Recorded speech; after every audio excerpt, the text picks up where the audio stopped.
So I think the challenges of AI are the same everywhere, to be open. I mean, a lot of people talk about the skills required and the skills gap that are needed in AI. I think the biggest challenge governments have of any persuasion is actually trust. So the latest sort of numbers coming out suggest that 75% of people trust tech companies, 75%, 30% trust AI. So the concern around the way AI is used, the collection of data, data privacy. And so at NTT Data, we're big believers in the concept of the democratization of AI, making it really available to everyone. And that will mean that there'll be a constellation of providers of artificial intelligence solutions.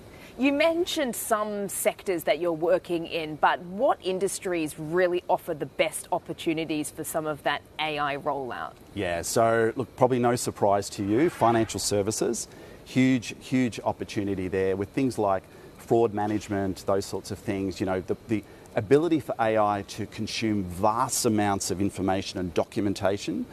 The other one's healthcare. So we've recently deployed a solution in India where we're able to scan in real time images for people that may have tuberculosis. So rather than those processes taking maybe days to diagnose, we can do that quickly. So healthcare around better patient outcomes and diagnosis, etc.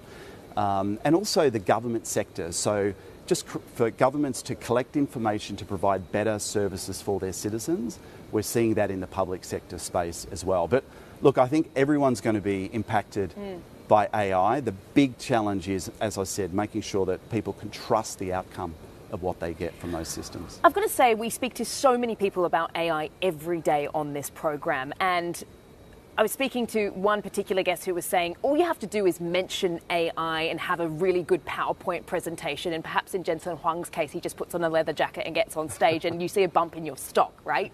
But what is going to be the next theme that plays out in terms of really determining who are going to be the winners and the losers here? Because really we're yet to see sort of a large-scale rollout of this yet. It's just announcements at this stage. Yeah, a lot of proof of concepts, although I will say that we're starting to see, even in the last couple of months, so this is how quick this industry moves so fast.